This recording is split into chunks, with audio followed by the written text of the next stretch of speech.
Hello friends, my name is David Clay and I want to welcome you to another video on the interpretations of the meanings of the sayings in the Gospel of Thomas. And in this video, we're going to give you the meaning, the mystical meaning of saying number 11, which is to many people is a very, very confusing saying because it is divided up into several parts. Before I get into that video, into that explanation of that meaning, though, I want to talk to you about something else. We have received a lot of mail, and a lot of you have written to us and asked how you could help sponsor what we do. And you can help. Indeed, we invite that very much. So it's getting to be quite expensive to try to do this and to maintain and webmasters to get a website up and everything that we need to do. But anyone that offers to help us through a donation, a contribution, in the coming next 4 weeks is going to be listed as a founding member, as a permanent founding member of the Proto-Christian Order of Thomas.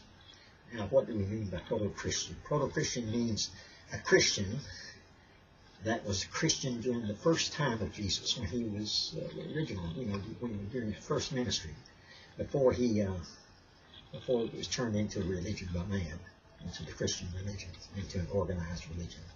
During the first century, during the first 30 years when Jesus was walking this earth. And these sayings from the Gospel of Thomas, most scholars agree that they are the closest to the time, dated to the actual time of Jesus of any of the scriptures that we have. There's a lot of indication for that in the archaeology and the study of the sayings, and that they represent the actual, probably the actual sayings of Jesus, are at least very close to him. They are certainly brilliant sayings, and whoever put them together, if it was his brother Thomas, Didymos, has the same Greek, meaning the twin. A lot of Thomas was the doubting Thomas of the Bible. But he is also, according to legend, the twin brother of Jesus. Of course, we have no way to know him, but we do have the gospel before us, and we do know the evidence of what it does, and how it changes lives, so we have that to go by. But if you'd like to help us do that and become a founding member, you can send a contribution. It should be down on the screen below me. If it's not clear below me, it is in the description below this video on the YouTube pages you're looking at. Just read the description that's right below this video, and you'll see that it says send all contributions to Psycom, that's PSYCOM, at netzero, netzero.net, net. And you'll have to send them through PayPal. That's the only way we can accept them right now. Of course, when the website goes up, there will be many variety of ways of accepting contributions and payments or whatever you like to do. But until then, you'll need to get a PayPal card. Of course, you can do that very easily online. Okay, let's get right into the Gospel of Thomas, and into saying number 11 and exactly what saying number 11 means. A lot of people went in and requesting information on saying 11, so now here it is. If you have a copy of the Gospel of Thomas, you can read along with me. Saying number 11, quote, Jesus said, "This heaven shall pass away, and that which above it shall pass away." Now let's stop right there at the first part. That's the first part. This saying is divided into several different parts with pertinent information in each separate part. So I want to make sure that we cover each one. In the original translation from the Coptic, which was translated, the Egyptian Coptic that the Gospel of Thomas was found in the Nag Hammadi findings in Egypt in 1945, it was written in Egyptian Coptic. But they believe that it was originally written in Greek. And there probably was confusion there in the translation to the word heaven, because actually what this means is this spiritual realm. It's referring to this world that we live in. This world, this spiritual realm, shall pass away. This is a temporal world. This is a dead world. There are two metaphors that the Gospel of Thomas always refers to when it's describing people in this world, or their action in this world, and that's either that they're dead or that they're drunk. And the dead are just almost hopeless, and they have no interest in raising their consciousness to a higher level.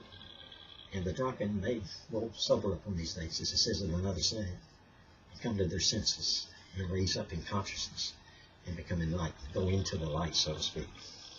So this world shall pass away, this realm, the spiritual realm, because it is a temporary spiritual realm that you're living in right now. It's not a real world. It's more of a matrix than anything else. They once asked Dr. Einstein, his students did, is reality an illusion? And Dr. Einstein thought a minute and said, yes, albeit a very convincing one. And it is a very convincing one. What you see, your problems every day that you deal with, and your joys and everything else seem very, very real to you. Because you're a participator in the duality, in the world of duality. You bought into that as a very small child. You came into this world with one consciousness, but you divided that consciousness, as you will see in just a moment in the rest of this saying from the Gospel of Thomas. And that which is above, it shall pass away. In other words, there's a pre-matter world that the actual Garden of Eden, or the concept of the Garden of Eden, existed in. It didn't exist here on earth. That's why it'll never be found on earth, the Garden of Eden. We have a whole video about that coming up before too long. A very fascinating video about the explanation of the Garden of Eden. But it was in a pre-matter state, kind of an astral state, I guess you could say. You could call it an astral world, where things that come into this world come together first and are formed, and then they coalesce into this physical space-time continuum that we live in. Maharishi Mahesh Yogi, famous Indian spiritual leader, someone asked him about reality. They asked him, what is the difference between our reality, our everyday reality, and our dreams? And he said one word, duration. Duration, the amount of time that they last. There's no difference at all between the reality that you experience every day and the dreams you experience at night. It's just a matter of how long they last and the duration. Think about that. That's very, very important.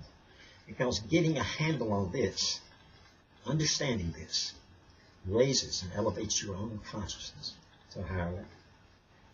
And that is what spiritual growth is all about, elevating and raising your consciousness to the consciousness of the Spirit. Different things begin to happen to you, as you'll find out the higher your consciousness goes. Your world becomes a little more magical, a little more malleable, a little more controllable, a little more understandable. Things like depression, discouragement, unhappiness have a way of fleeting away from you and leaving your door. You're not to grace your door anymore. So stick and stay is bound to pay, as the old saying goes. All right, moving right along with the saying number 11. And I've read that to you, and that which above it shall pass away. And they that are dead are not alive. And they that live shall not die. What on earth does that mean? The they that are dead are those that are living in this world, that are dead to the Spirit. They have no interest, no comprehension, and little or no interest in growing or developing, growing out of the hypnosis of this space-time continuum, out of the hypnosis of polarity, of the duality of nature. See, in the spirit world, things don't change. There's not a up or down. Something it's hard for us to understand.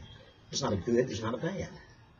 There's just this absolute perfection, absolute balance, absolute harmony. That's the difference between this world and the spiritual world.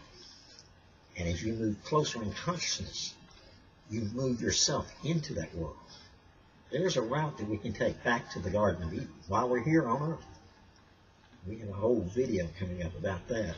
That'll be on the website. It'll be on, I don't think we'll have it on YouTube, but it'll probably be on the website. So, they that are dead are not alive. Of course they're not. They're not alive. And they that live, in other words, those that truly are living, that are living in the Spirit too, shall not die. They will not be dead. They will not die. They will not remain in this world. Then it asks the question, in the days when you were eating that which is dead, you will make men alive.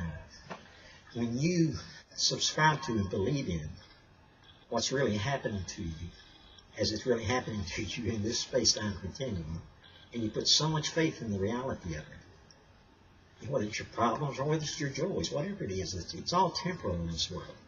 Nothing is permanent in this world. The mountains form into the sea. Eventually this whole planet will be destroyed. Eventually this whole realm, as it says here, this heaven, this spiritual realm. I think heaven's a bad choice of words for it, but that's what the translator shows anyway. This spiritual realm will not be here. There will come a time when it's not here. There will come a time when the spiritual realm above it, the pre-matter world, is not there. The only realm that is real is the higher, the ultimate spiritual. Everything that exists is spiritual. Nothing exists outside of spirit, including this world right here that we're in right now. It's just considered one level, a very low level, one heaven, if you will, one spiritual realm, we'll call it. When you come into the light, and in other words, when you subscribe to this reality, when you buy into its act, when you buy into its reality, then you're making the dead come alive. You're putting light into what's really dead. And then it says, when you come into the light, what would you do?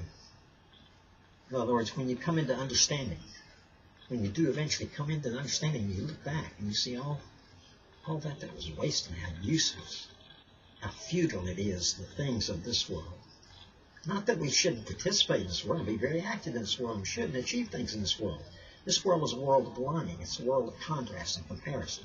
It's where it's like, call it a world of school. We're in school. We're in school here. We're learning. Our soul is the real learner here, and the one taking real advantage. So when you come in the light, what do you do? How do you look back on it? How do you feel? How do your understanding be then? And it goes on to say, on the day when you were one, you became two. What could that possibly mean? When you were first born, your consciousness was one. You were not buying into the polarized world of two things, of opposites, of up and down, right and left, good and bad, white and black, there and here. Those concepts meant nothing to you. You had one consciousness when you came in here. The same as had happened to Adam in the Garden of Eden. And he became two. There's a lot of symbolism there. Now, there's nothing wrong with that. Dividing and becoming, it was part of him becoming a woman, his partner.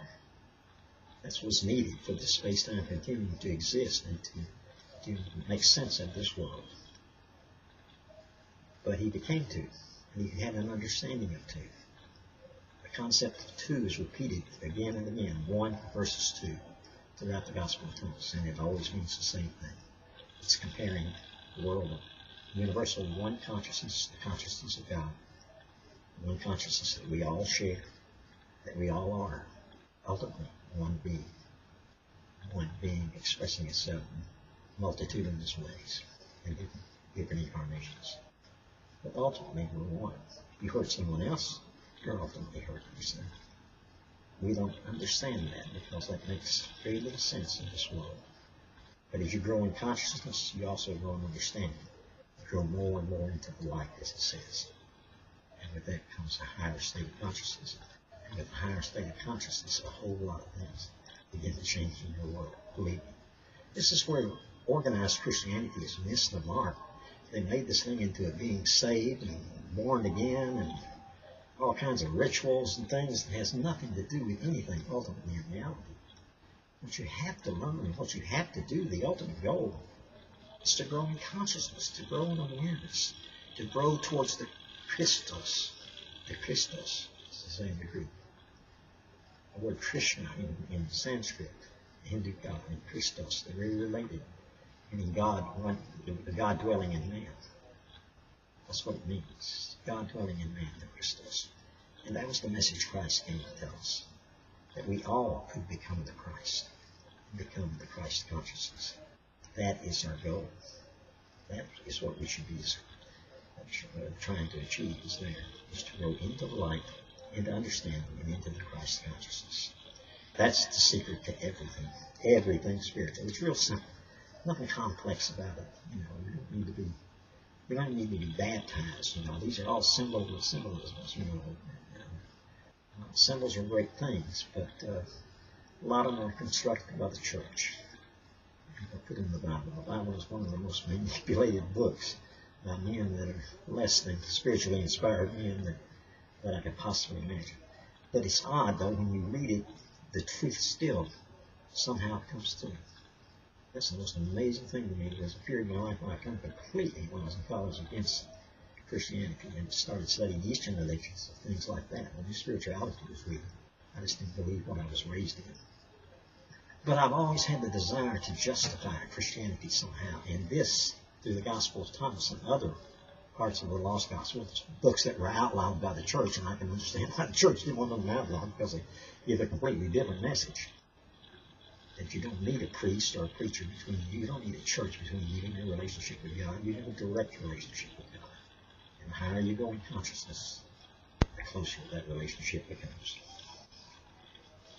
But it says, when you have become two, what will you do? When you become two, when you buy into the world of duality, you have become two again. And what will you do? You're back living with the dead then. And that's certainly not the world that you want to be in. Okay, that's saying number 11. If you have any questions about it, feel free to write. I hope I've been clear enough with the explanation of it. We'll have more videos on it as it relates to other sayings in the Gospel of Thomas. And remember, if you would like to help us through a donation or something, feel free to do so. You'll have to do so through PayPal, and you'll have to send it to the address that's either below on the screen. If it's not on the screen, it's in the description below, about the description of the video. Until our next video, I'm David Clay saying, I'll see you again. Thanks. Have a great week.